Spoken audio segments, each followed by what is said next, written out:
Today is Thursday, December 4th.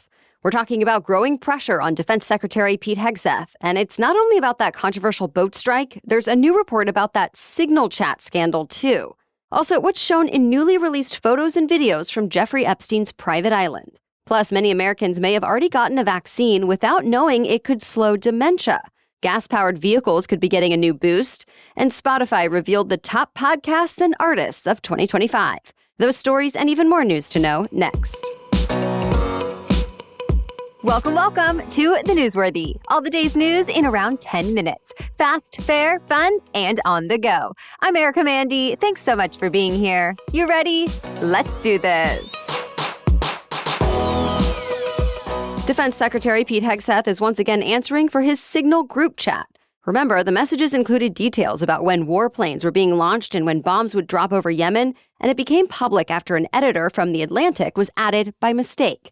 Well, this week, a Pentagon watchdog wrapped up its 8-month investigation into Hegseth's use of the messaging app and gave the report to Congress to review.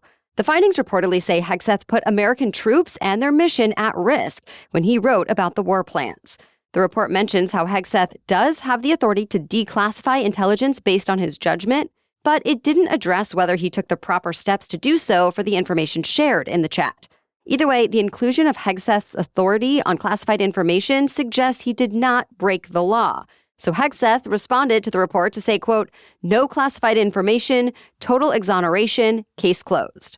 The report also apparently found Hegseth violated Pentagon policy by using his personal device for official business, so it recommended better training for all Pentagon officials. This release actually comes at a sensitive moment for Hegseth.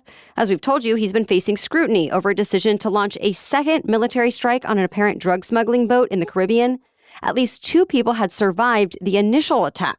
Now, Hegseth says, even though he was watching the strikes, that he did not see any survivors, only fire and smoke, or as he explains it, the fog of war.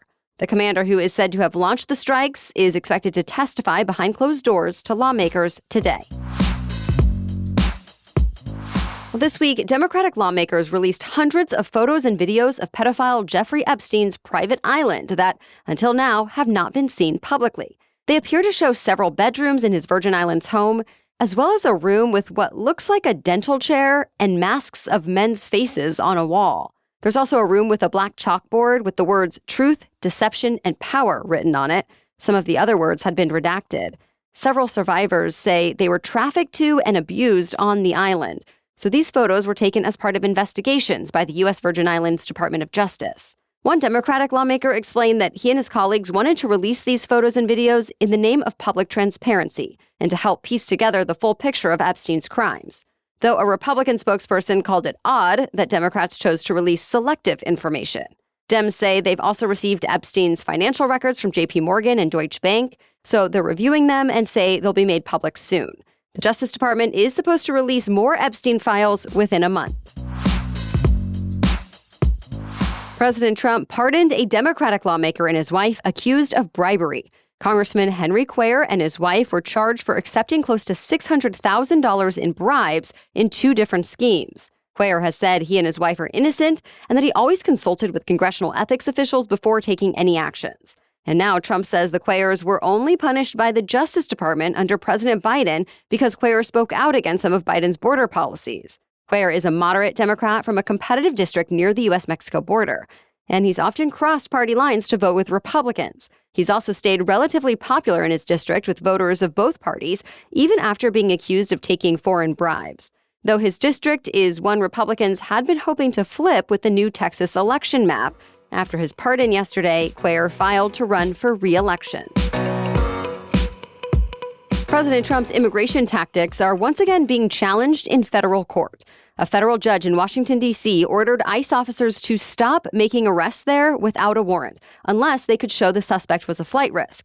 She specifically raised concerns about instructions handed down by certain senior administration officials. She said they appear to encourage arrests without probable cause, telling agents to push the envelope. Though attorneys representing the White House argued there's no policy that says that. The ruling is similar to other decisions in California and Colorado. Meanwhile, union officials say the Trump administration has fired at least 14 immigration judges in the last 2 weeks without explanation, despite a millions-long backlog of immigration cases in the courts. Overall, about 200 immigration judges have either been fired, quit, or took an early retirement offer since President Trump returned to the White House. But the Trump administration says that's within its lawful authority. It's now working to authorize up to 600 military lawyers to be temporary immigration judges, scrapping the requirement that they should have immigration law experience. At this point, only 25 have gone through the required training and have begun hearing cases. A highly anticipated meeting kicks off today with Health Secretary Robert F. Kennedy Jr.'s Vaccine Committee. And in the end, the childhood vaccine schedule in the U.S. could see major changes.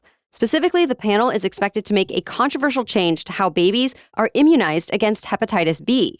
They're also expected to question how pediatricians vaccinate children against more than a dozen other infectious diseases like measles, mumps, whooping cough, and polio. The meeting lasts today and tomorrow.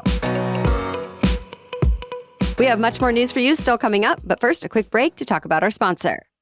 When I think about the gifts I use all year long, one that always comes to mind is my Quince carry-on suitcase. I've taken it on so many trips now. It's sleek, lightweight, rolls so smoothly, and has convenient compression straps that help to fit everything without feeling bulky. It's the kind of travel upgrade that just makes every trip easier. That's what I love about Quince. Everything feels intentionally designed, and you can get it at prices that actually make sense. Whether it's their travel pieces, their Mongolian cashmere, washable silk, tailored denim, or outerwear, the quality is great without the luxury markup. And because Quince also has beautiful options for home, bedding, accessories, and gifts, it really is a one-stop shop for holiday shopping. Quince makes it easy to have a gift that's practical, beautiful, and built to last. Find gifts so good, you'll want to keep them with Quince. Go to quince.com/newsworthy for free shipping on your order and 365-day returns. Now available in Canada, too. That's QUINCE.com/newsworthy to get free shipping and 365-day returns. Quince.com/newsworthy. Now back to the news. A vaccine that's already routine for preventing a viral infection could end up protecting people's brains. A study from Stanford Medicine suggests the shingles vaccine cuts the risk of developing dementia by 20% over 7 years. A large follow-up shows it could help people who already have different stages of the condition. Those who got the vaccine were almost 30% less likely to die from dementia over 9 years. Experts say this could be groundbreaking since right now there are few effective treatments and no preventative measures for dementia outside of usual lifestyle changes. Still, the study had its limitations. For starters, researchers did not look into the behaviors of those who got vaccinated versus those who did not, outside of medical records. So they don't know about patients' diets or physical activity levels. The study also looked at the older shingles vaccine that used a weakened version of the live virus. So it's not clear how the new version would work against dementia, though researchers say it's possibly even more effective. Either way, experts encourage eligible people to get the shingles vaccine. If nothing else, then for shingles. A doctor who sold ketamine to actor Matthew Perry has now been sentenced to 2.5 years in prison. We're talking about Salvador Plasencia, more commonly known as Dr. P. He acknowledged in a plea agreement that he repeatedly gave Perry ketamine without a legitimate medical purpose in the weeks leading up to his death. Yesterday's sentencing hearing was an emotional one as Perry's family members spoke about the effect of losing him. Dr. P also broke down in tears as he apologized directly to the family, saying he should have protected the actor. Dr. P is now the first person to be sentenced among the 5 who have been convicted in connection with the actor's overdose death.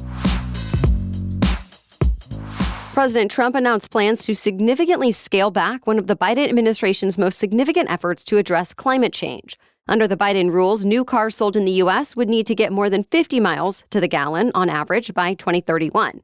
That would have meant automakers would have to sell more electric vehicles to meet the standard. But now Trump wants to change it from more than 50 miles to 34.5 miles a gallon. For reference, last year, new vehicles got about 28 miles per gallon on average. President Trump also says he's going to cancel EPA rules that limited greenhouse gas pollution from vehicles' tailpipes.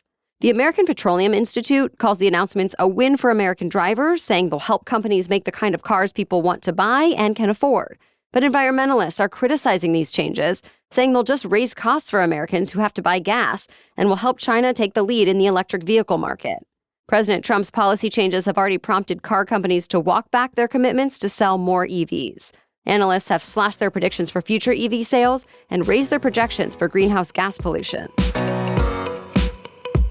Waymo driverless taxis are once again going viral, and not in a good way. A video posted online this week shows one of the taxis driving a passenger into an apparent police standoff in downtown Los Angeles. Though a Waymo spokesperson said police had not blocked off traffic yet, and the taxi only drove where other cars were also driving. Recently, Waymo has also come under fire after its vehicles hit a couple of animals. The company says it will keep working to improve road safety, but critics say there needs to be better regulation too. Meanwhile, Waymo just announced it's expanding into more cities. Its robotaxi vehicles will start driving in Baltimore, Pittsburgh, and St. Louis this week. Though at least during the testing phase, humans will be on board. The company is now either operating its robotaxis, testing them, or planning to launch service in 26 different markets. People are sharing their top podcasts and favorite music from 2025. This year's Spotify Wrapped came out yesterday, giving users a personalized summary of their listening habits over the last year. And like always, it revealed which artists people are listening to the most. And this year, the #1 spot worldwide went to Puerto Rican rapper Bad Bunny. Though here in the US, the top artist was Taylor Swift. The Joe Rogan Experience is Spotify's #1 podcast, both nationally and globally. Besides Spotify Wrapped, Apple, YouTube, and Amazon Music also released their own yearly recaps. Of course, we love to see when the Newsworthy is one of your top podcasts from 2025, so be sure to tag us if you post it. We've already seen some of your posts come in, so thank you for listening.